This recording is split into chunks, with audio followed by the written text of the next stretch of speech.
Oh, there it is. I got it. All right, this meeting's being recorded. Thank you everyone for coming. We're gonna get going now. Welcome to the 2021 annual meeting for Somerville Youth Soccer. Here is what we have on our agenda tonight. You're gonna listen to me talk for a little bit. We're gonna introduce some people, break some exciting news, and elect some officers, and talk about some proposals, and let you all get on with your evenings. Thanks for turning out. So the state of Somerville Youth Soccer, I would say the state is good. We have come through the pandemic here. Not that we're necessarily done with it, but it kind of feels like we're coming out the other side of it in a very good place. We had record numbers this spring, which really says a lot given where we were a year ago.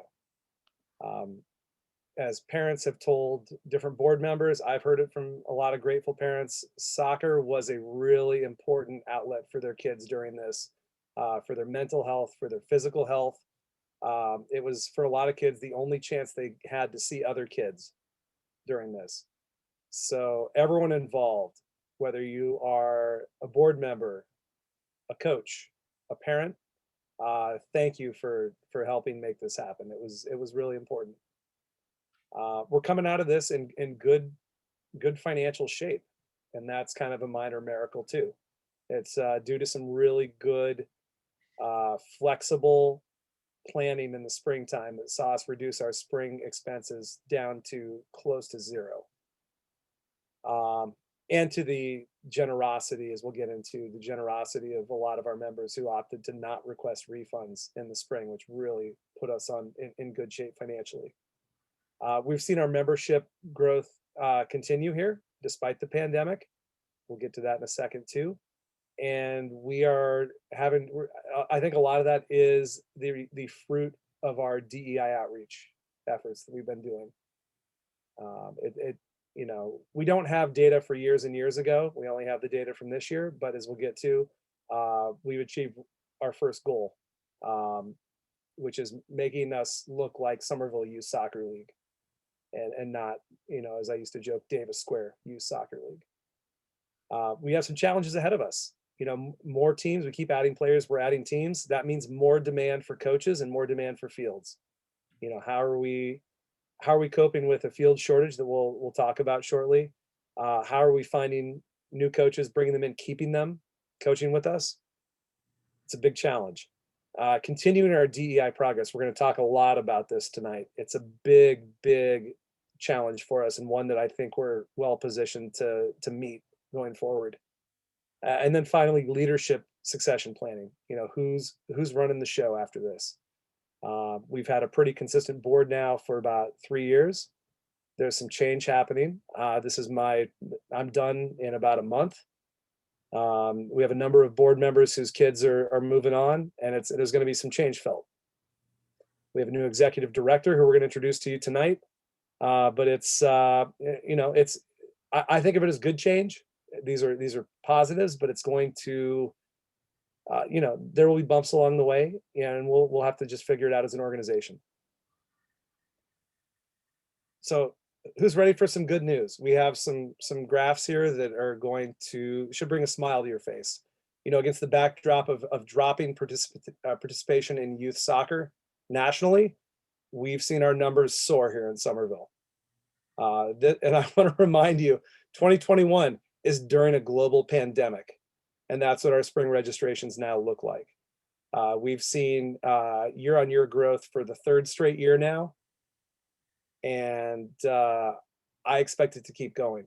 You know, there are a lot of kids whose parents I've anecdotally already talked to when we were full for the spring, saying, "Hey, fall registration is going to open." You know, I'm confident that we're going to see big numbers for next year.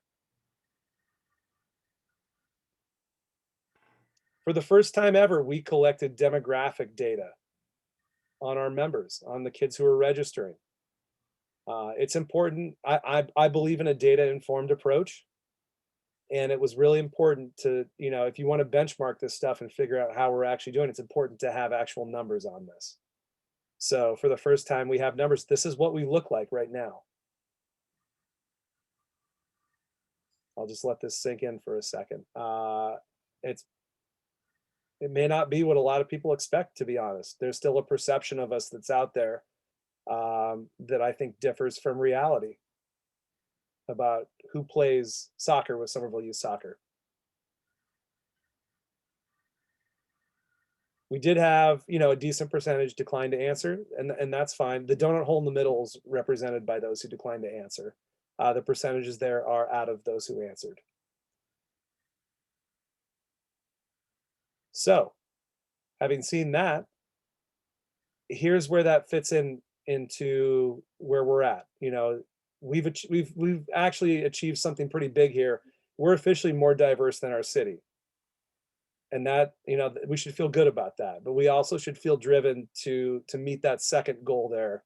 And that's to match Somerville Public Schools diversity, because ultimately that's who we're not competing with, but that's who we're matched up against. That's what we should look like. If we're a youth soccer league, we should look like the schools in our city. And as you see there, we have some work to do still. Our population of Latino players is well below Somerville Public Schools number. We're going to get into that, but that is a huge area of emphasis that I want to see the board carry forward from here. Percentage of Black African-American players is below Somerville's level and well below Somerville Public Schools level. Those are the two things I want to see us really focus on going forward.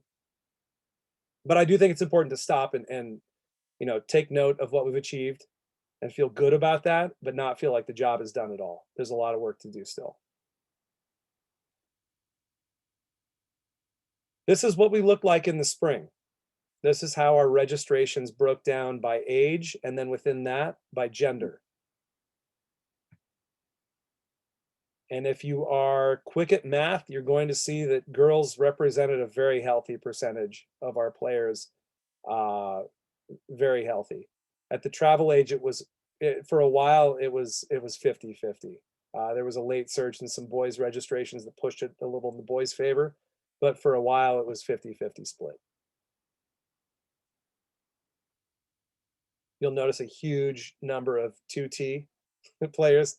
Megan Prokop deserves an immense amount of credit for making that happen. These are rostered players. These aren't just registrations who didn't make it make it off the wait list. These are registered players who paid a registration fee and played with us this spring.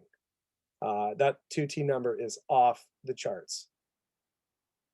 Megan worked so hard as a brand new board member, jumping in and making that happen. She created teams, found coaches, and got those kids playing soccer. And she deserves an immense amount of credit for that.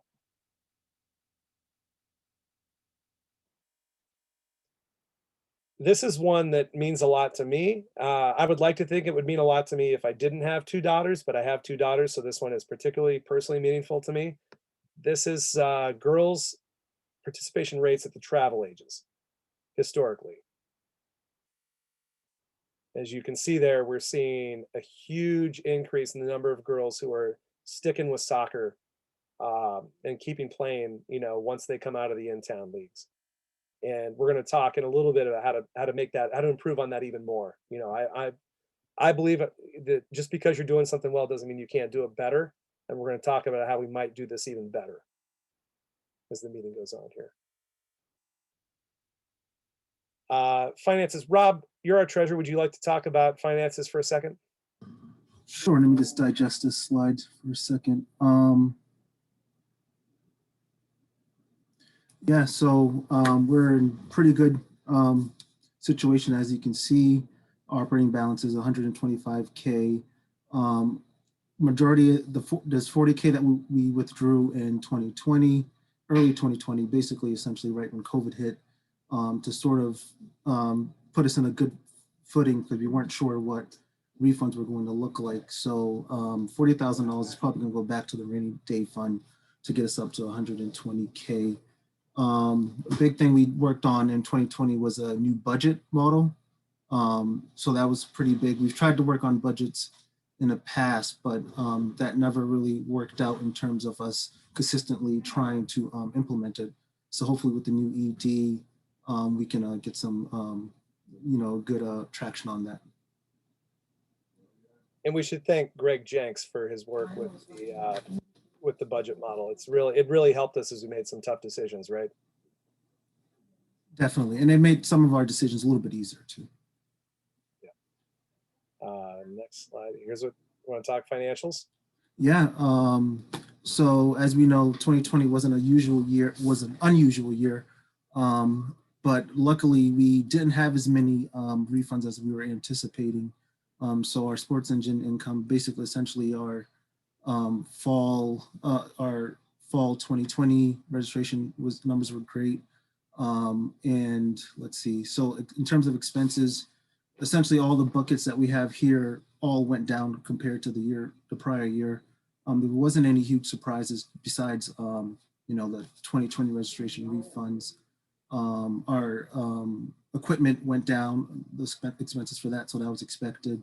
We had some professional services fees, so that a little bit of legal, some accounting fees that in terms of paying for our taxes. Let's see.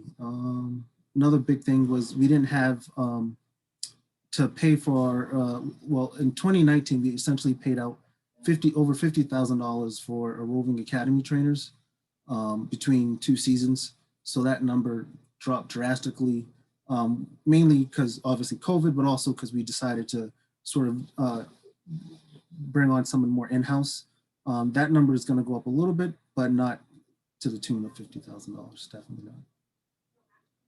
Yeah. And as you can see, yeah, the last 2019, 2018, we're at a loss. So this year we're at a decent profit. Yep. Anything else you want to add, Rob, before we move on here? In terms of 2021, big change is that we brought on a paid employee. So I worked with Jake and Greg a little bit with getting a payroll service company to help us get our new ED on board. So that's a whole new space for us. So we have one paid employee. So there's some compliance with that, but the company we're using, Complete Payroll Services, will help us with that and help us manage that. So make sure we're in compliance and don't foul this up. Excellent. Thanks, Rob. No problem. So if you've registered for the fall, you probably noticed registration fees did go up. The board, after a lot of deliberation, approved a 20% increase in registration fees. It was the first fee increase, I believe, in 2 years. We did this for a couple of reasons. One, it brought our fees in line with other towns. And two, it reflected some really dramatically increasing expenses from the previous 2 years that you saw there. It's gotten very expensive for us to operate because of increasing reliance on Dilboy Stadium.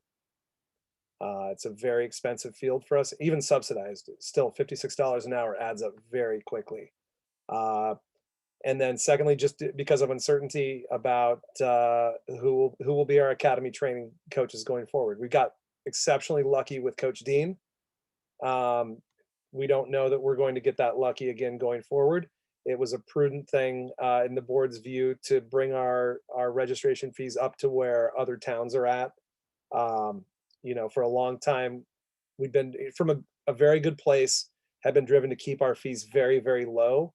What we decided was we want to commit to making it affordable for everyone by offering very, very lucrative financial aid to families who need it. But that we should not try to subsidize every family. So the new registration fees really reflect really the true cost of operating Somerville Youth Soccer. So you see there the increase. It's pretty much a 20% increase across the board, except for our sliding scale fee for families that request financial assistance. That stayed frozen at $25. There's really no appetite for raising that at all. That would go against our values as an organization. And we do feel good about offering as part of this, our summer program is included as part of this.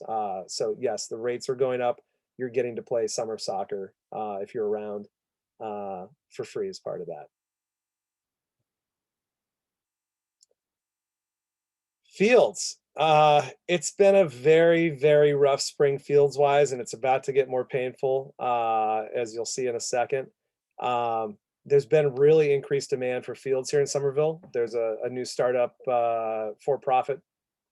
We won't call them a competitor because they've been lovely to work with. But there's another group in town, Boston Vigor FC, that is looking to get time on fields, and in some cases we have gone up against them over Winter Hill. And they generally book Capuano on Sundays too, and Dilboy on Sundays. So there's a lot more, and I view it, that's good that kids are playing soccer and we're working with them. And honestly, we're hoping to get a lot of their kids playing soccer with us as well in the fall. We'll be working with the people who run Boston Vigor have indicated us that they've seen the quality of our program and want their kids to take part as well. And that's part of our outreach strategy.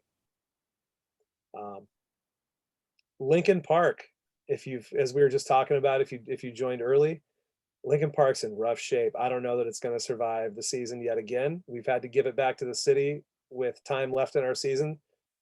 Each of the first 2 years that we've been using it, I expect that to happen again this year. That's going to be a huge problem, especially because of the item below that. Dilboy Stadium's closing after our June 5th games. They're going to do high school graduation there, and that's it for Dilboy. It's offline until the fall. They are giving it a badly needed resurfacing. If you've been on that field, if your kid has played on that field, you've seen what they brought home in their socks, in their bags. It's in awful condition. It's probably almost bordering on a player safety issue at this point. So it's getting a badly needed reskin this summer, and we're excited to have it back in the fall. But that's going to mean problems for us once that goes offline here in a week and a half.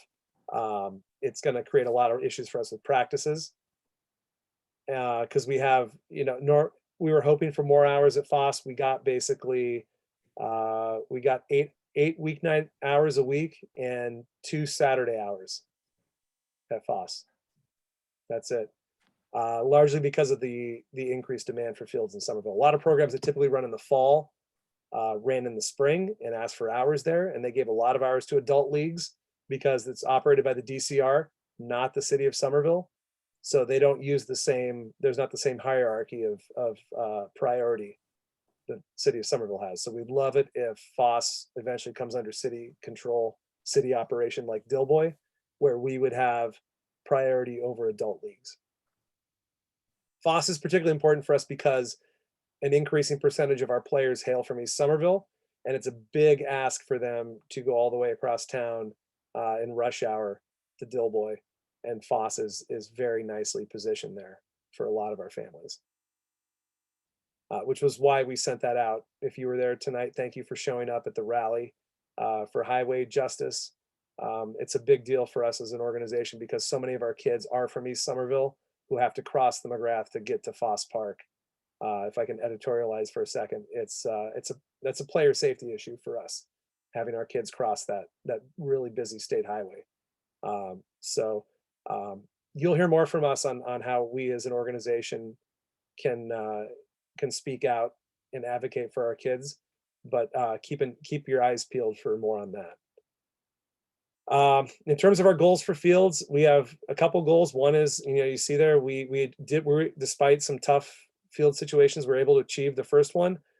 We couldn't make the second one happen, and that's unfortunate. Our travel teams play half their games on grass in general, so it's really important that they have one practice a week on grass.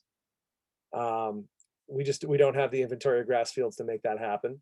So unless your team was lucky enough / unlucky enough to have a practice at Lincoln, you were probably all turf if you're a travel team.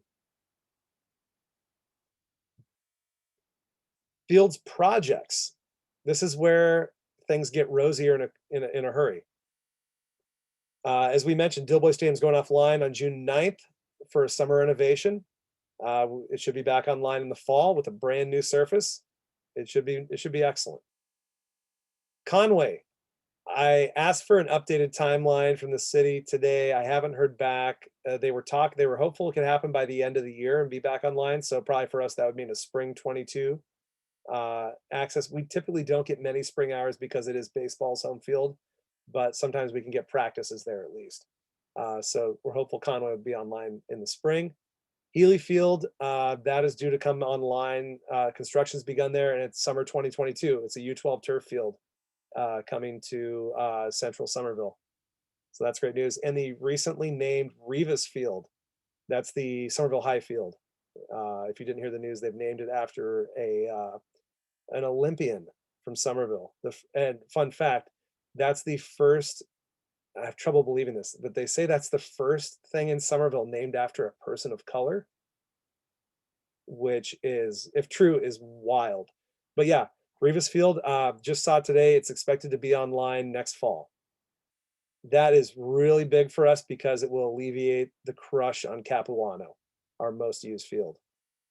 And then finally down there, Dilboy Auxiliary is a new grass field planned for over on the south side of Dilboy Stadium.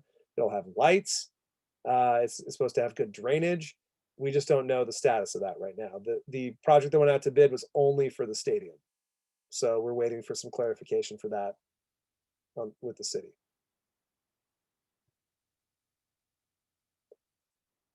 All right, communications, always every organization's biggest issue.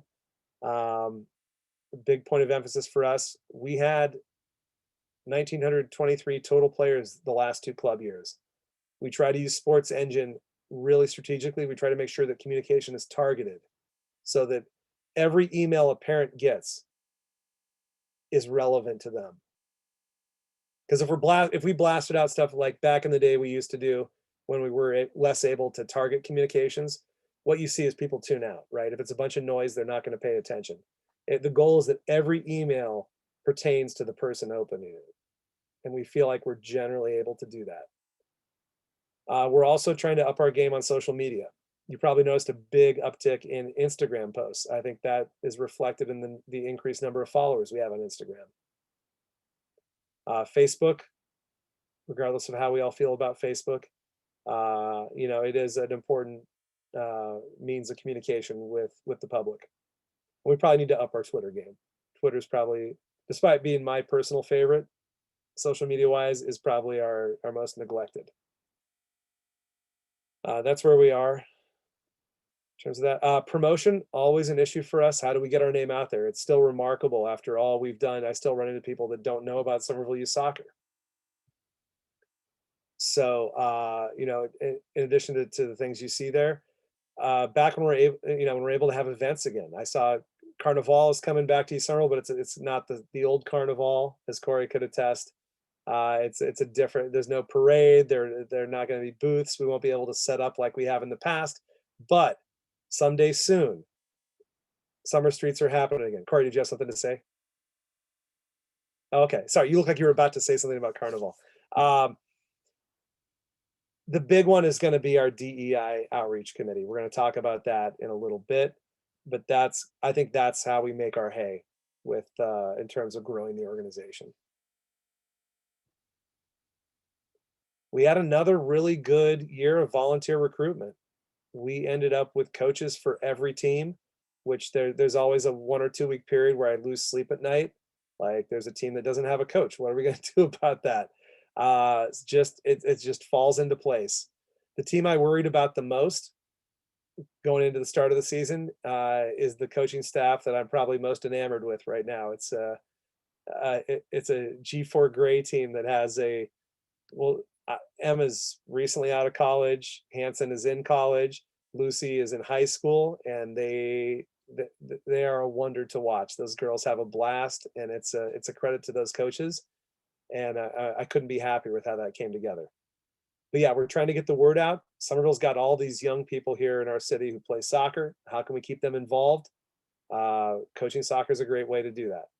So getting out there and bringing in new coaches, we have to keep doing that. It's a big challenge for us. You see that we recruited 72 new coaches during the current club year, the majority of whom came in the springtime. So that's a huge credit to people who went out there and did that. Coach development, Greg Jenks is our director of soccer. He did not have a hand in crafting the SYS coaching manual, which he likes to remind me of all the time. He does not agree with the 9v9 recommended formation. I don't think he's wrong there. Greg is working on starting up for the fall a coach mentoring program. What that's designed to do is new coaches come into us. How do we connect them with veteran coaches who know the organization, know what games, regardless of the age, know what games are all about, can be a resource to them to help bring them in, make them feel part of the family, keep them engaged, and just make life easier on them.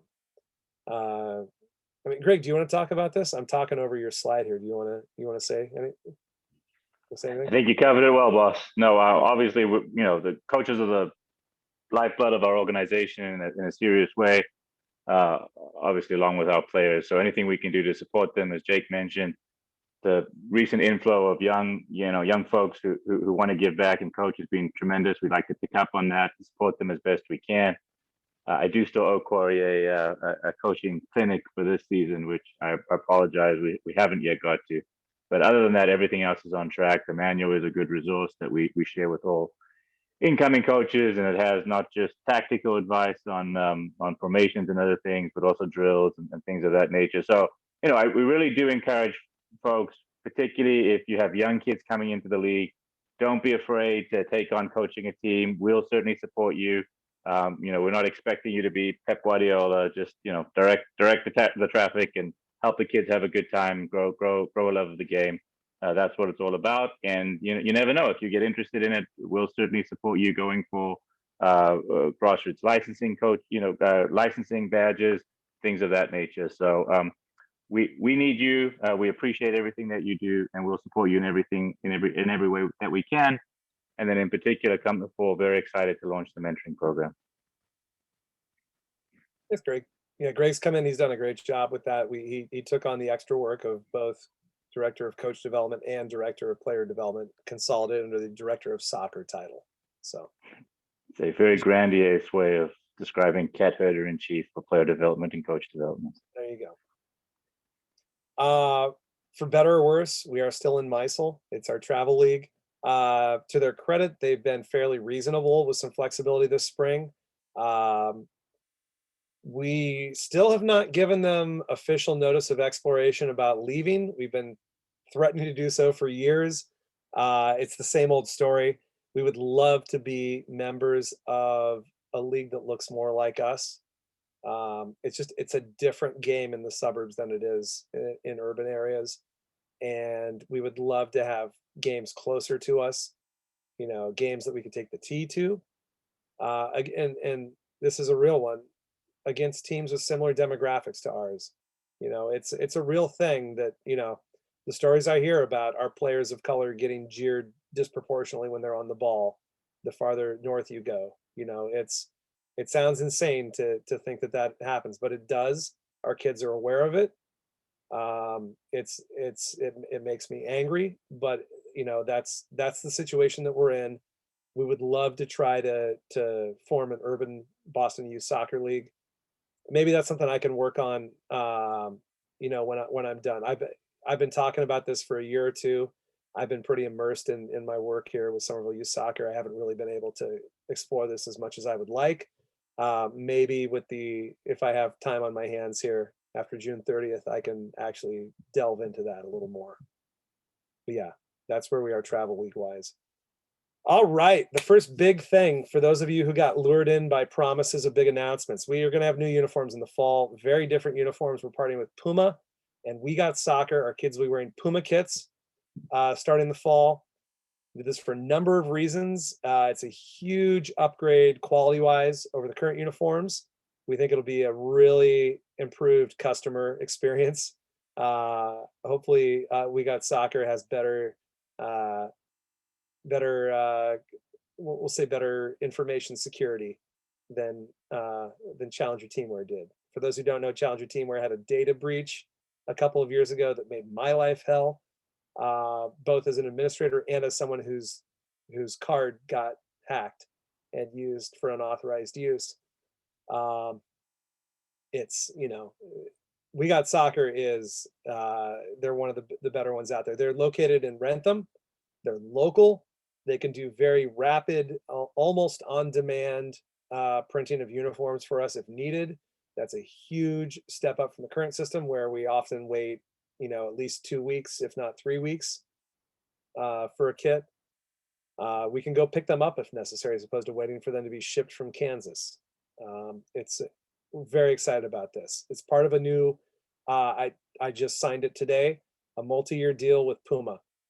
And between Puma and We Got Soccer, they've committed to meet 100% of our need from families who receive financial assistance, and that comes partially in the form, it's in the form of reduced registration fees, and with that includes a free uniform. And Puma and We Got Soccer have committed to meet that need for us, and that's awesome.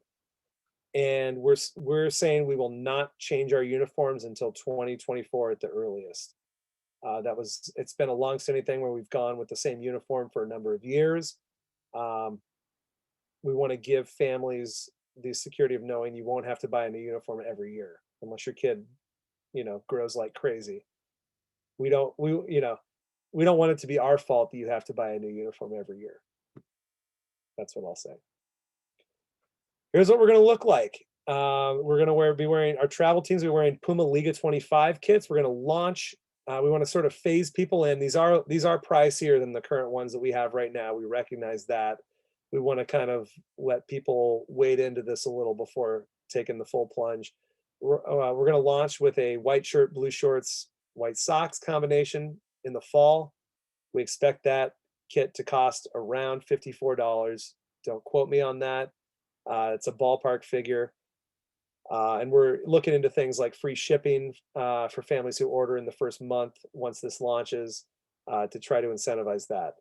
Fall 2022, we're going to add on the rest of the kit, which is a blue shirt and blue socks. That will allow us to not have kit clashes. The unfortunate thing is, by the first year, when we play Melrose, we will clash with Melrose because they wear white shirts. So the home team will have to wear a penny when they play that first year. Or if it's an older team and they have their blue shirts still, they're always welcome to wear the blue shirts. But we'll have to figure that part out in the first year. We thought it was more important to just sort of have a softer landing for families, so there was less sticker shock with the new uniforms, by having a lower price point in year one. We're targeting a total, after year one, a total for new families, a total kit price of around $76. This will be ordered through We Got Soccer. It'll be shipped direct to families, and this uniform should last through 2025. So if your kid magically, you're slipping them cigarettes and they're not growing, they could conceivably wear it for 4 years or 5 years. I doubt that will happen, but yeah, if your kid's Lionel Messi and is not growing, you can wear this for a while. So, in town, in a very fortuitous move, we switched away from animal names to colors for our in-town team. Guess what? That's paying off for us right now, because our in-town teams are going to get to wear the color of their team name. No more are we wearing blue or white this week. If you're on the red team, you're going to wear a red shirt. Everyone will wear black shorts and black socks. That's a constant across in-town. We're targeting a price of around $30 for the in-town kits. That is a little bit more than the current in-town kit. We feel it's just a massive upgrade in quality. The kids did not like wearing the double-sided shirts. They were handy for us, but they were very hot in the summertime. So we think this will really go over well with kids. We're going to try to keep kids on the same team from season to season. They get a little tricky when they go from kindergarten to first grade and there's a gender split, but in general, we're going to try to keep them on the same color team, at least from pre-K to K and grade 1 to grade 2. These will be shipped, they'll be ordered by families, but shipped directly to us, so that coaches will get them in a bulk shipment and distribute them to their teams at the first practice. And again, we think that this is a brand new kit that Puma's launching this summer, and it has a product lifespan of lasting through 2025. One downside, I did not list this, but they don't offer an extra small, which the previous one did. So our youngest kids, pre-K and maybe a few kindergartners, might be wearing a slightly baggy uniform. The good news is they can grow into that. And these do tend to run a little bit small. So I was a little disappointed they didn't have extra smalls, but I'm confident it's gonna be okay. All right, that's where we're at right now. I want to look ahead a little bit. We are really excited to introduce you to our new executive director, Jim Seavey. He's on the call. He was hired this month. He started on May 10th. Jim comes to us from a really distinguished career in college athletics administration. He's been an associate athletic director and a sports information director. His duties with us are going to include on the communication side, on the social media side, he'll be the voice of Somerville Youth Soccer for the most part. He'll be the person that families talk to if they have a question. He will be doing a lot of administration, a lot of stuff I've been doing. He'll take that over. That includes sports engine stuff and just general administration. And he's going to head up volunteer recruitment and risk management, making sure our volunteers are in compliance. And he's going to be doing a ton of fundraising. He's already jumped in on the deep end with that. He's an experienced grant writer, which is amazing. And he's already taken the initiative to start up some sponsorship work. So Jim, you're on the call. You want to say hi to the folks here? I do. Thanks so much, Jake. And good evening, everyone. I'm extremely excited and honored to be selected as the first executive director in Somerville Youth Soccer history. And I want to thank the board of directors for their confidence in me during the interview process. I had a chance to meet many of you. I was up in Somerville on May 15th and spent the day touring venues and watching teams play, meeting as many people as I can, coaches, parents, athletes, administrators, town workers and officials. And I'm just so incredibly impressed with the commitment that you all have to this organization, and most importantly, to the youth of the city of Somerville. It's a reflection on the indelible mark that you have all made on their lives and continue to make. And it's my job to make sure that those opportunities continue. And I'm really excited to have delved in, as Jake said, hit the ground running and dove into the deep end of the pool on this. I started on May 10th. My 2.5 weeks have been very busy, and I look forward to that continuing. Just briefly about my background, as Jake mentioned, I've worked in higher education all of my life for 35 years. 33 of those have been spent in college athletics. I have worked at several institutions, both in the Midwest and predominantly in New England, most recently down at UMass Dartmouth. My background is predominantly in communications, but I've also, as Jake mentioned, done everything from compliance, scheduling, supervising personnel, development, fundraising, grant writing, a whole myriad of things. So my wife Cheryl and I live in Bridgewater. We have 2 daughters. Our oldest, Michaela, just graduated from Framingham State on Sunday. And our youngest, Lindsay, is a rising junior up at the University of New Brunswick in Canada. My wife and I both participated as youth sport coaches. My wife more in soccer and basketball, myself in basketball. My wife is also the girls varsity basketball coach at Bridgewater Raynham Regional High School. So we come from a very athletic family and family in education. So again, I'm very grateful to the board for the opportunity. I do want to share with you that the toughest question they asked me was who I rooted for in the Premier League. The answer was West Ham United. I can't wear the kit anymore because it's not a Puma kit, but I'll make do. So again, thank you once again. And I look forward to meeting those of you who I haven't yet. And please feel free to reach out to me at any time with any questions or any feedback that you have. Thanks, Jim. And let me just say, having taken part in the hiring process, we received an incredibly deep number. The applicant pool was phenomenal, and Jim managed to stand out from that. So it's to his immense credit that he was picked for this. It was impressive. So yeah, we're very excited to have Jim on board, and I can't stress how much, to the degree to which he's hit the ground running here. You'll see a very high attention to detail, which, if you know me, that is hugely important to me, attention to detail, and Jim has shown that already. So Yeah, very excited to have Jim taken over here.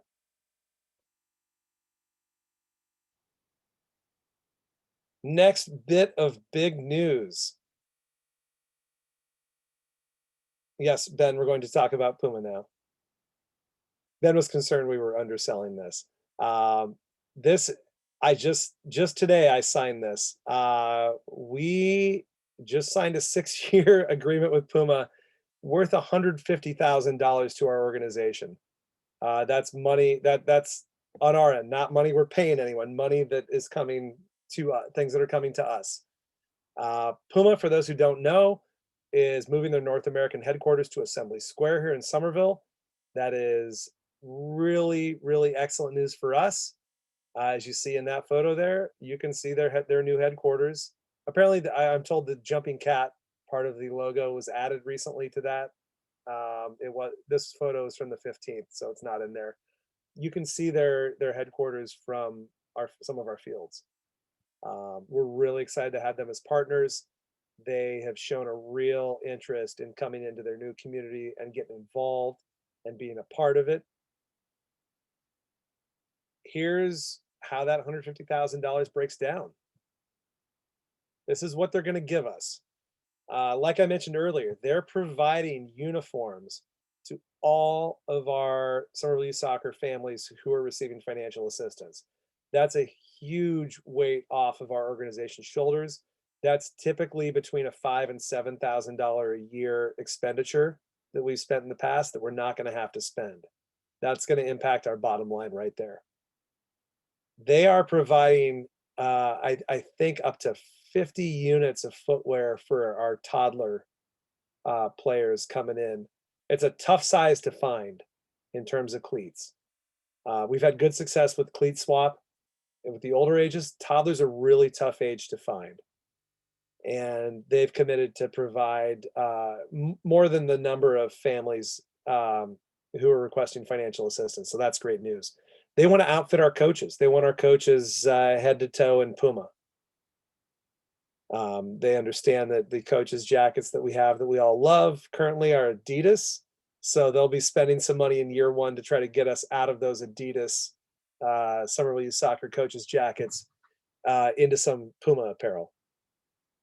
They're going to supply us with a lot of equipment. They price it out at $5,000 a year. It might end up being more than that, actually. Balls, bibs or pennies, depending on which side of the Atlantic you come from, and goalkeeper gloves. That's a $10,000 season expense for us. So anything they give us saves us money. That's huge for us. And then they want to give us some co-branded items, things like the tent canopies for fields. You know, we'll use those with field evaluations, an opportunity to get volunteers out of the sun. You know, the other towns use. You probably, if you've been to Commissioner's Cup or MTOC playoffs, you've seen other towns that have their tents. We're going to have those now. You know, our kids won't have to sit out in the sun at these tournaments. And signage for fields too. You know, those signs are expensive, as Dave could tell you. Dave, you still need to invoice us for those. Dave did the signs that you see at Capuana, reminding people about the fact this is youth soccer and not, you know, not an opportunity to air some childhood issues with referees.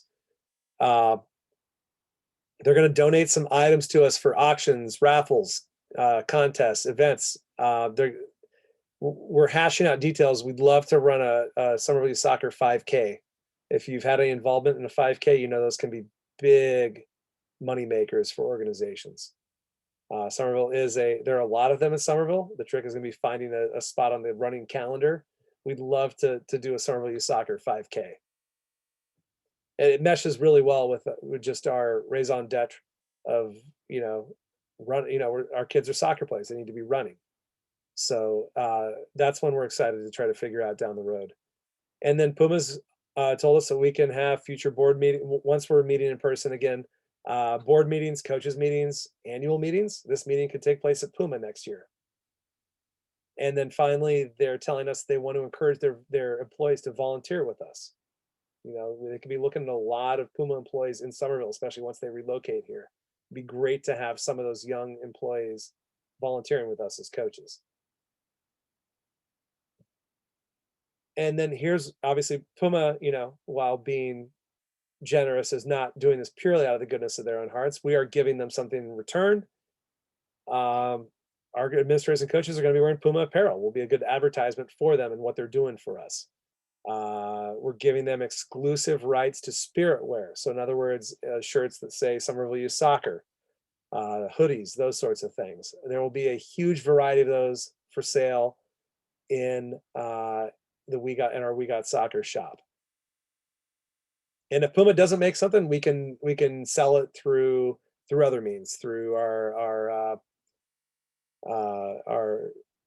I'm blanking on the name, Squad Locker, through Sports Engine. So we're not just limited to Puma. If they don't manufacture it, we can sell it through other means. We're going to put their logo on our website. We're going to include their logo on our flyers and brochures. And we have guaranteed to them some pretty conservative estimates of annual uniform purchases based on what we know. So that's what we're giving them. We think it's going to be a great relationship for both parties. We're really excited. Like I said, I signed that document at about 4:00 today and sent that out to the board, and I couldn't have been happier. It was a result of a long process that hit the pause button during the pandemic and then resumed here about a couple of months ago. And it went right down to the wire, but I couldn't be happier to have that document signed. It's like the word game changer is probably overused, but I will use it here. It's a game changer for Somerville Youth Soccer. In terms of other sponsors, non-Puma sponsors, Jim has been hard at work. He came up with what he's calling our Corporate Community Champions program, where he's out there soliciting, at this point, larger national chains, because they've been a little less impacted by the pandemic than our local businesses, except for liquor stores. But sadly, we can't really sign up liquor stores as sponsors of youth soccer. But yeah, at the $2,500 level, we're asking people to become corporate community champions of Somerville Youth Soccer. And Jim, I believe you said you're having your first sit down with the first potential partner of ours this week. That is this week. It's supposed to be Friday morning. So hopefully Friday. It may be pushed next week with the holiday, but it is happening in the next few days. Excellent news for us. And then in the fall, Jim will be soliciting local businesses. We understand that so many of them have just been absolutely decimated by the pandemic. They're not in any position to be, donating dollars to local youth nonprofits, even to the worthiest of causes. We're hopeful in the fall it's a different situation, and that we can actually approach them about partnering with us. Jake, if I can just jump in real quick, as you mentioned, I do have a meeting with one sponsor in the coming days. I do have another scheduled for next Friday in the financial district in Boston with a prominent wealth services company. So fingers crossed on that one.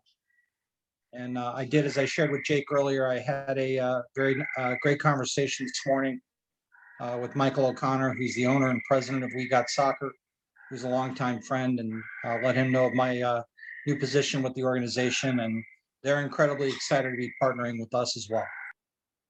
Do you remember those frogs I hear in the background? That is part of living the country life, my friend. Yes. That's amazing. Frogs, we wouldn't know anything about that in Somerville. This is an alien language to us. Part of the charm of Bridgewater. That's amazing. I'll turn mine on the dirt bikes when I start going by soon. You can have dueling sounds for it. So let's talk DEI. For those who don't know, DEI, diversity, equity, and inclusion. I would say it's probably been my top priority over the last 3 years. When I was approached about taking this position 3 years ago, I initially said no. Then when I said yes, I said, okay, but I'm going to do a lot of outreach. And to their credit, they said, okay, that's fine. We can figure that part out. And we have done a lot in this respect. We're going to keep doing a lot in this respect. So for those who don't know, I'm term limited. I'm done on June 30th. one of the ways I'm going to stay involved is by serving on the DEI outreach committee after this. It's a cause that is, if you know me, you know it's extremely important to me. We have a DEI director. Formerly, we used to call this position the Director of Outreach and Community Relations. We've made it much simpler, DEI Director. And it is an executive committee position, which should reflect the importance that this initiative has within the organization. Yvonne, are you on the call? Yes, I'm here. Can I'd like to introduce Finishing my, Margaret. He's our new DEI director. Well, as soon as we vote him in here momentarily. Yvonne, do you want to introduce yourself at all I didn't tell you were going to speak, but you want to just say hello and introduce yourself a little bit? so I just came up from Dilboy. My oldest daughter was playing, and I was finishing my pizza, but I'm really excited about this opportunity, and I really believe that we can expand the span of this the league to become more diverse, equitable, and inclusive. And I think we can do a lot of work working closer with associations and getting more direct with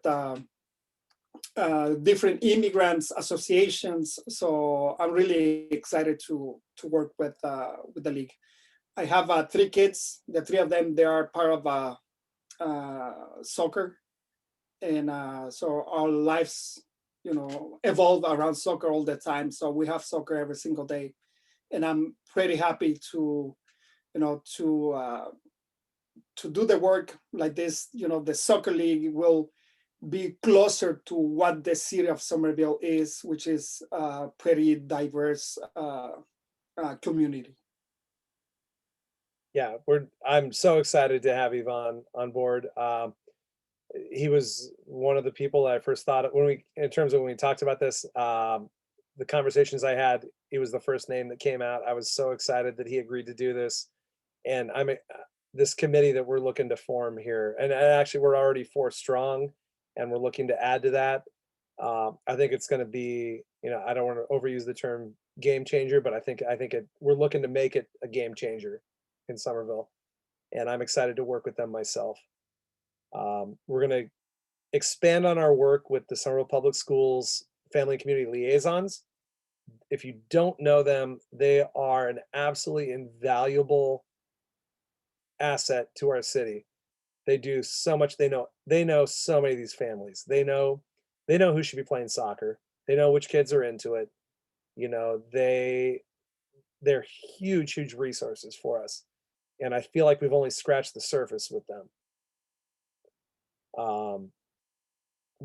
So it's funny, I was just talking to Deneen Williams tonight. For those who don't know Deneen, she was long time ago president of Somerville Youth Soccer, and she was regaling me with stories about how everything was paper back then. Everything was paper.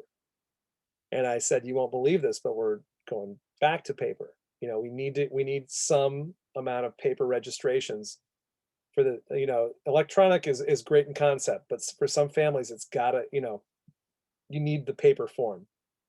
And so we currently have a paper registration in Spanish. I want to add a Portuguese paper registration.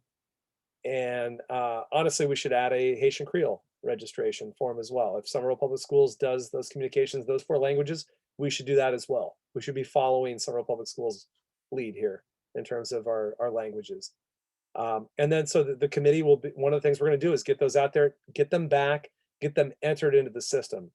The data entry part is a big part of this, making sure those kids, when we get those forms back, that they're logged into the system. Making sure that, we continue the multilingual backpack flyers that go out to schools, that go into class. We need to do that before the end of the school year, about the fall. It's important to get these families registered now. If we wait till school starts up, it's going to be late registration. So that's the thing I want to be working. Basically, I've been kind of flat out preparing for this meeting, but starting tomorrow, I want to make sure that that those backpack flyers are going out into classrooms. And then finally, you see a picture of it there at the Healy, these schoolyard soccer fests that we did. We did them 2 years ago. We didn't do them last spring just because of the pandemic. Schools were closed. But, you know, we want to bring those back with paper registration forms. Parents can sign up on site. You know, it's this is one of the ways that we do that big outreach effort, is by going out to these communities after school, and putting this out there and bringing people in. So yeah, DEI, just, you know, absolutely important. This is how we grow this is the future of Somerville Youth Soccer. This is what we should be focused on. This is in many ways everything.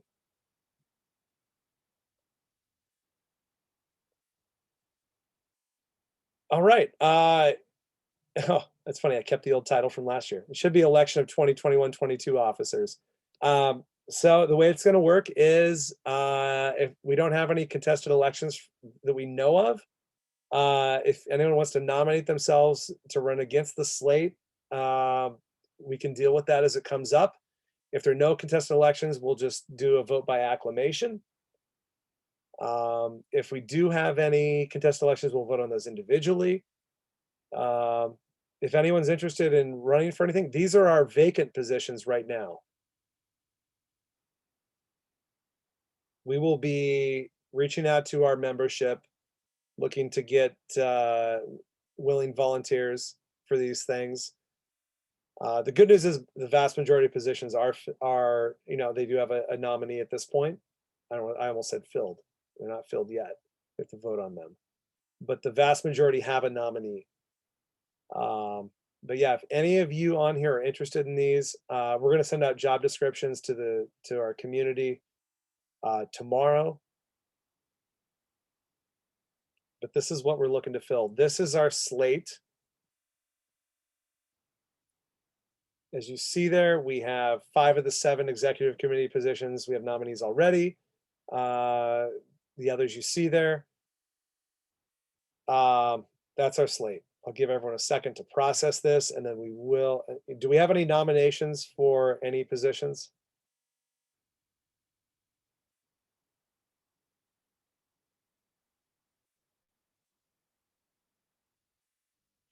Hearing none.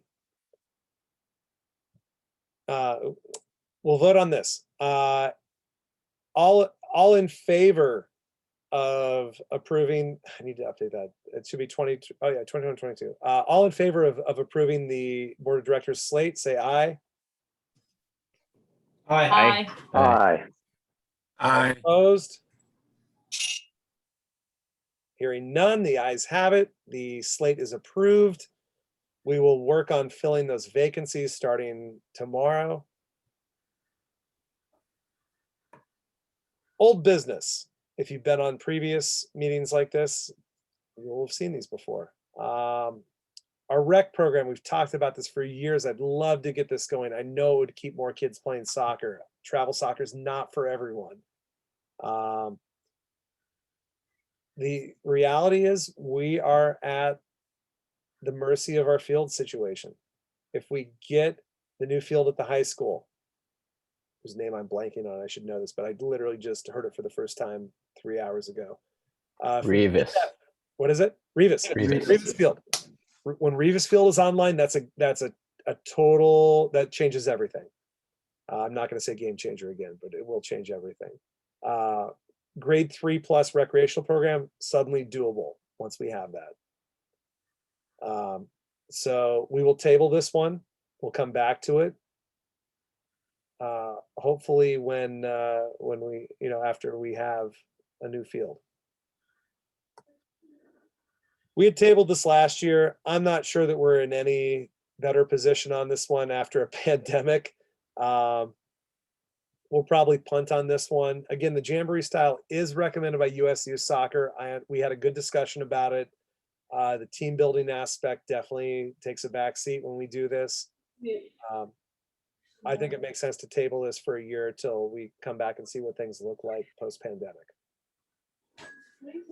Any opposition to just tabling this for a year? All right. New business. one proposal this year. And then we can open it up for any other new business. This is our one proposal. Corey Meehan had come to me with this, and I totally agree that we both saw a situation play out on a couple of fronts this spring. The whole goal here is to recognize that kids play soccer for different reasons. You have some kids who are driven to compete and play on top teams. You have some kids who want to play with their friends. And until we have a recreational program, I think it behooves us to recognize that distinction and to adopt a rostering approach that reflects an understanding of that situation. And I feel like this does that. I'm in favor of this. I think it'll keep more kids playing soccer for longer. Basically, what it does in a nutshell is for grades 4 and up, it says that teams that we're going to put in divisions 1, 2, and 3 in MISL, we continue to take the same skill-based approach with them, right? Just like we've been doing it. For teams below that, we look at who have they played with in the past? Who are their friends? Who are, who's going to motivate them to keep playing soccer? And acknowledging that there's a sometimes very small divide between Division 4 and Division 5. We will roster first by things like familiarity, past friendships, past teammate relationships, past coach relationships, and then we will figure out what division that team should be in. We're not going to be driven by the divisional placement of those teams. We'll look at that as, who likes playing soccer together at these levels, right? And Jake, can I add a little to that? Please do. I think it's also like creating balanced teams in those two divisions, like not just loading a team up, with kids who might not be friends and might not really know how to connect on passes, like creating teams that can sort of work together and develop together, which in some ways raises the level of those lower level players because they're keeping up with those higher level players. Agreed. I've heard a lot of this feedback from some parents in the league, and I think it would be a good outcome for a lot of kids. Yeah, I mean, so for the first time tonight, I want to open this up to discussion. What do people think about this? Coaches, parents, as you see there are some disadvantages that I want to just mention quickly. This will mean a wider range of skill levels on the lower teams, and we are then treating for the first time officially upper teams and lower teams differently. And I am sensitive to that. It's been a big thing of a big priority for me of trying to ensure, equal treatment of teams. So we're moving away from that. I acknowledge that. I think the payoff, just if I can editorialize, I think the payoff is there to justify that. But I want to open it up now. Who has thoughts on this?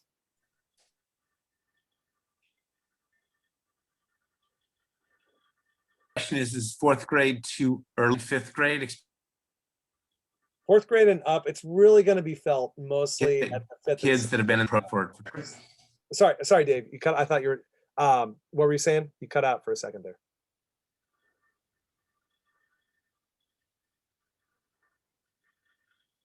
Borrow Ben's instead of 4th grade. I wonder if 4th grade is too early. 4th grade, it may not come in too much with 4th grade. It's really going to be felt at 5th and 6th grade. That's really that's where we lose a lot of kids to this, because it's mixed teams and kids end up separated from their friends sometimes.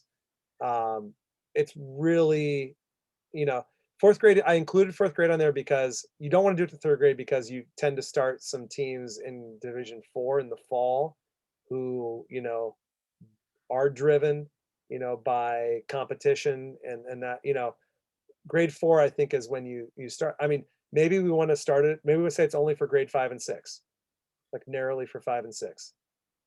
Well, Jake, I think it's really based on like how many teams there are in the age level. And I don't think we can necessarily predict that. But if you have 3 teams in an age level, your first 2 teams, I mean, I don't really know how that works, but I think your first two teams are probably seeded, by rankings, and your third team becomes default a mixed team. But if you have 4 teams, then your first 2 teams are seeded and your bottom 2 teams are blended. I don't think we can really predict it until we know how many kids we have. Yeah, and our numbers change. Like, to go back, like, for example, next year we're gonna have a huge number of G5-6. We're probably gonna have 5 teams for the first time probably ever. Our grade 4 numbers are just off the charts of grade 4 girls. We have a decently sized grade 5 girl cohort right now. So next year, when you combine those two, we're probably going to have to do 5 teams, and that seems insane to say, but that's where we are. If those kids, and we've already seen, Corey can attest to this, we've seen new players already register on top of that, who are currently not playing soccer with us for that age group. So we could be looking at, we'll probably have the best guess is we would have 2 teams on the girls' side and 2 teams on the boys' side at the 5-6 level that would fall into this category. Let me see. Sean, are you on the call?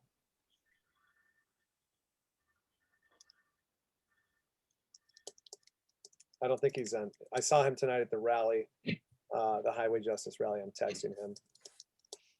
I'm asking My him only question for you guys, if we're starting this fall, is I anticipate us having a lot of kids joining that did not play in the last year.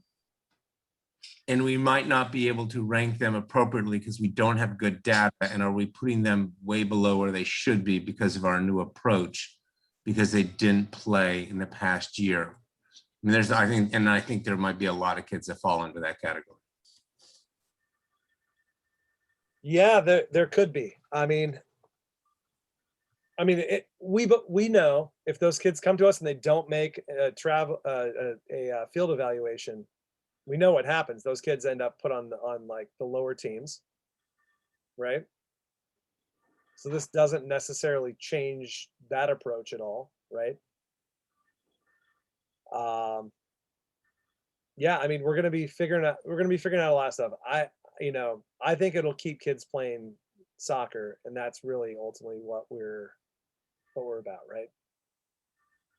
I do agree that it is the right thing to do. I'm just wondering if this fall, coming out of the pandemic, is the right time to start it, when we could have 50 or 100 kids who didn't play the last 2 seasons. If our This is Greg. I mean, numbers weren't so high, I would tend to agree. But the fact we ended up so high in the spring, I'm not aware of too many kids at the ages who'd be impacted who did not play. You need an umbrella? I could use an umbrella. In a drink. He's not on mute. This is Greg. I mean, I think, one way to think about it is this fall could be a little bit of a pilot. It doesn't necessarily have to be one size fits all. Certainly the G5-6 group is a group where you could have a great pilot. You have the right number of kids. We have a lot of info about a lot of those kids. And so I don't think we have to be kind of inflexible about it. I do also think, Dave, that likely if there are players who we don't have specific data, near-term data on, I guess is because we're talking about the older age cohorts, that the number of players that we really have no idea about is probably pretty small, even if we're going back a couple of years in history. So I think we can probably make it work. For what it's worth, I definitely do support the idea. Anything to get the kids playing more. Corey's notion of kind of more balanced teams makes a lot of sense to me, because I do think sometimes you get that real bottom end of the roster kind of a team where the kids get a little frustrated just because there isn't a core group to just give the team a little bit of structure and fluidity. So I would definitely support the idea of treating the fall perhaps as a pilot. Where it makes sense, let's do it. It doesn't necessarily have to be for every age group if it doesn't make sense. But I think it's a very positive move, and it has my support. Yeah, I guess my only concern really is 4th grade, because our 3rd grade numbers for the past year were really low, especially on the boys' side. And so that means, I know of at least 10 boys off the top of my head, Right. And that's just me. So I know the grade. Yeah. So It- fourth grade on the We're girls' probably only side, gonna have one team in 4 or 5. Like I would Yeah. assume like the red group would go up to 3 because they're doing decently in Division 4. We'd probably promote them to 3. Your team would probably be Division 1 or 2, right? And that would leave one team, assuming we don't see a big influx, like not to make this about the current B3s, but like I would see one team, and maybe we have a big influx and then we have two bottom, 2 Division 4 or 5 teams. yeah. Right? And on the girls' side, our rising fourth graders it's just a very unusual circumstance that's not probably going to be repeated. So it's not worth. Hopefully never repeated. Hopefully never repeated. For those who don't know, we had a number of the rising fourth grade cohort have been playing a year up. So it's just an unusual situation. And again, that's why I'm saying I think if there's some unusual situations like that, let's just take care of those. I don't think that the perfect has to be the enemy of the good. So we can look at some of those fourth grade situations and just make sensible decisions. And maybe pilot it at the 5th, 6th grade level, and maybe the 7th, 8th if we have enough players this season.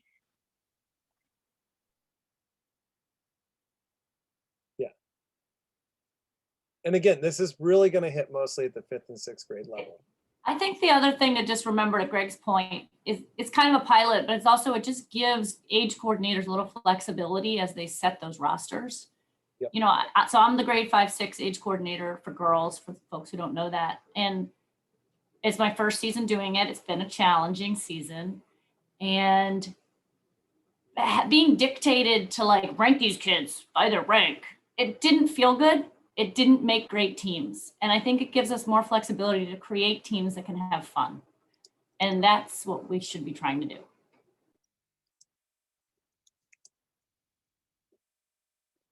Agreed. Sean Becker is supposed to be signing on soon. I just sent him the link. Sean, are you on the call yet? All right. He's someone who I had spoken to about this. He's a coach. He's coached our B56 black team, and he was extremely enthusiastic when I taught. Whoa, that was a lightning flash. Whoever did your rain dance. All fields are now closed. Yeah, all fields are now practices must halt. Wow. We needed this. Thank you, whoever's doing your rain dance.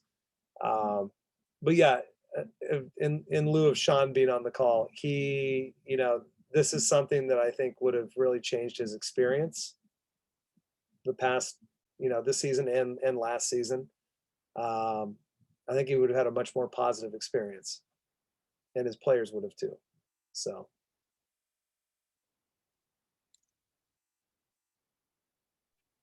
I mean, the truth of the matter is that there isn't a wide gulf world of difference between D4 and D5. It's just, it's not. I just, from a player development side, I really can't see a downside. And if it gets the kids playing more, if it makes the age coordinators' roles easier, so long as we're sensible about it and we're paying a lot of attention to the issues that, like the issues that Dave has raised, it's just very hard to see a downside. Yep. Yeah, I agree. Is there, assuming this is rolled out in a wise way, in a way that makes sense, are we overlooking any issues anyone can think of, any unforeseen consequences? I think there's the possibility that you'll have a kid who's really good, who says, I want to play with my friends on a blended team. And then you've got a kid who's playing D4 or D5 is too good, right? Yeah, this is definitely not an opt-in thing for players. Like it's where players, like, you're placed on a team, right? So and so I think we just need to message that a little. Yeah, I mean, honestly, I'm not sure how much messaging we do around this. Like, I think we just put it out there. And we'll put the rosters out, and players will be on whatever team they're on. Yeah, you don't pick which team you're on. Nothing is changing with that, right? We're just saying, like, we're gonna think about who are grade mates, who are past teammates, who we know are schoolmates, right? We're gonna think about that when making these teams, as opposed to being like, no, the data says these 13 go on this team and these 13 go on, we'll be less robotic about it, I guess. right? I kind of feel like we do that already a bit with the Division 4, Division 5 teams anyway. Is that not true? I think we try to. I mean, obviously, we're not robotic about any kind of rostering. There's never a case where we just run the evaluation numbers and then look at some random score and say, because this kid scored 68.9 and the next kid in the line scored 68.8, that kid A is going on the blue team and kid B is going on the red team. I mean, we never do that. So we're never robotic, but we take the rostering extremely seriously. We feel we owe families a responsibility to try to get kids on the right team. What I view it as is less a change of practice and more a change of emphasis, right? Our emphasis now is that all teams, we really are, to the best of our ability, noting that it's an imperfect world, but to the best of our ability, trying to make sure that a player's skill is the single most determining factor in which team they end up on. And all we're saying now is that remains so for teams D3 and above. Once we get to D4, D5, if we have multiple teams, that will continue to be a factor. But now we think there may also be actually player development value as well as social value in making those groups a little more balanced. And so it just, I think, gives, and again, it's a change of emphasis, not a change of practice, but it gives a little bit more flexibility to the age coordinators as they're forming those rosters. I'm all for it. That's a good way to put it. Sean Becker, you're on the call. Do you want to talk about your experience the last couple of years and how you view this proposal? Sure. I'm Sean. I coached the Team Black, the Division 5 team, for the last couple of years. Prior to that, I had coached them at the 3rd grade and 4th grade level with Joe McMahon. I've coached kids who are on all the levels of the teams, I think, and at some point they were all on my team. And what I find is, it's not necessarily too much physical range, but you get mostly focus issues. And some years or seasons when you have multiple disruptors on one team, and it makes it impossible for the other kids to learn. But at that level, you can see a wide range of development in just one season. And so I think pigeonholing kids forever on the 5th division team can put them away and drive them out of soccer. Before I wasn't coaching, probably should have been, but my eldest son got into that position. And it was just so disorganized and not soccer like that he just stopped playing. He does like making some money on the ref side though. But I guess my biggest concern is that if you're not doing it to write off the 5th division team, you're probably deluding yourself if you're doing entirely skills based. Somebody's getting dinner.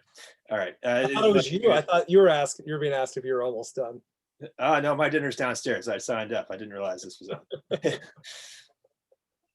So I don't know, Jake, did you have specific things there? I'm sorry, you caught me kind of off guard here. No, I know. I ambushed Sean. I was like, jump on the call. People want to hear your experience. I mean, long story short, if we'd done this before, you feel like you would have had, you and the kids on your team would have had a different experience, right? Yeah. So, one of the things is, it's partly skill, but mostly focus. It rides wildly on goaltender play, and it's hard to get a kid to play consistently. We've had various good goaltenders who just can't stomach playing it when they're getting pounded, and inevitably at the beginning of the season that generally happens. And then there is socioeconomic. You may have this year we have a huge roster and it's not an issue, but in years past we might have been barely having one sub. Some kids can't make it. Some kids have split families and are there one weekend, not the other, and they inevitably end up on the 5th division team. And so you have to recognize those things. But that said, I mean, we play against the gray team, and I see a good chunk of the kids I play there. I know kids have gone straight from our team to third, or was it even second division there, Jake, right? Yep. And so, anyways, I'm very supportive of this change in approach. Okay. All right. Is there, I understand, the concerns Dave brought up. I share some of them. Are we overlooking anything else before we move on from this? We wanted to bring this up to parents, to coaches. The board will vote on this at our next meeting in plenty of time to adopt this for the fall season. Anything we're overlooking that parents and coaches want us to know before we vote on this? So I think I'm looking at the messages there. I don't think you need a message. It's pretty right. We're just acknowledging that kids have friends who play soccer,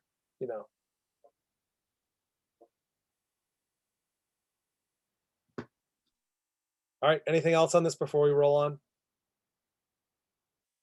Sean, thanks for joining us. I appreciate you jumping on like that.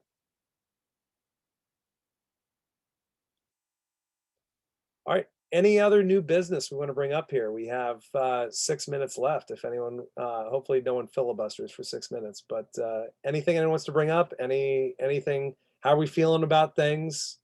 Anything anyone wants to say? Floor is yours.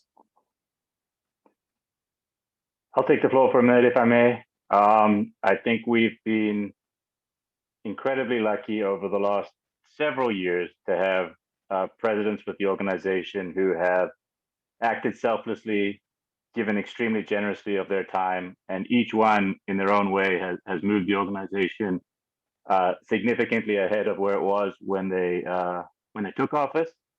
And Jake obviously is a personal friend of mine, but I feel I can give an unbiased round of plaudits for my friend. I think when you look at everything that Jake's achieved, whether it's the new Puma deal, whether it's advancing our field situation, whether it's the DEI initiatives, and I mean, these are all just the most recent things, shepherding the ED process. Jake, we've been incredibly fortunate to have your leadership and guidance over the last several years. You've been incredibly selfless and giving of your time. And I know that every single action you've taken has been 100% with the best interests of the organization in mind. So it's no surprise to me that you were awarded the Youth Soccer Administrator Best Administrator of the Year award. It was well deserved. We've been incredibly fortunate to have you. So I'm sure I can say with confidence that on behalf of the board and the membership, thank you so much for everything that you've done. We're going to miss you, and we will do our level best to make you proud, and as we take the guardianship of the organization forward. And obviously, you'll still be around, so you'll still have a part to play. But thank you very much. Hear, hear. And looking forward to my grade 5 co-coach here, Jake. So welcome. Well, that's still yet to be determined. I'm not going to roster you guys together, Dom. Corey. just for that. No, thank you. You're all too kind. This has been the most fun thing, like the most rewarding thing I've ever. And I'm like a childhood baseball fan who worked for Major League Baseball for 12 years, and this beats that in terms of like rewarding stuff. So, thank you. Come back, Jake. Don't leave. Get elected, Jake. I'm not leaving. I'll be involved in some way. Unless elected and the city solicitor says I can't be on the board of Somerville Youth Soccer, I'll stay involved. I'll go to the mayor to make sure that doesn't happen, okay? Anything else anyone wants to talk about? You have 3 minutes left, or I can turn you all loose to your lives here early.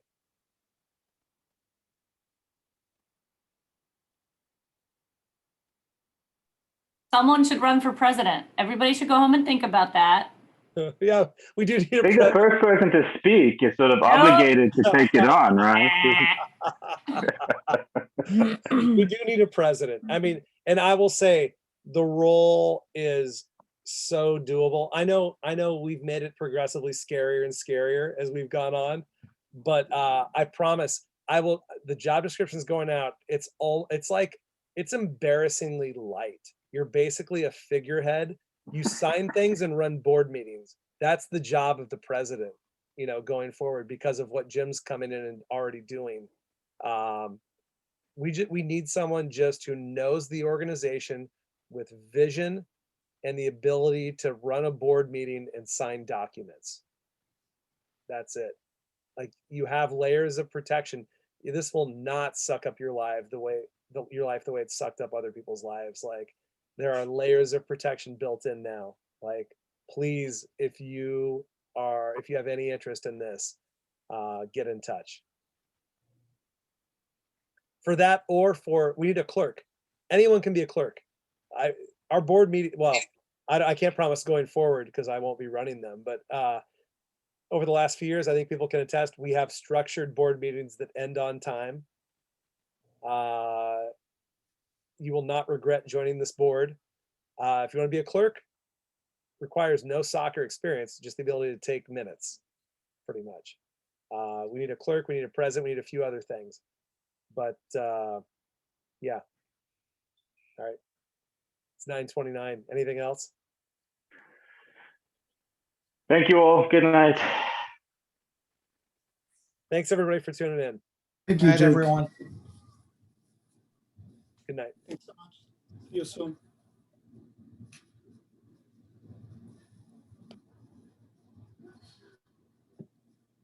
Have a good night, guys. Good night, Rob.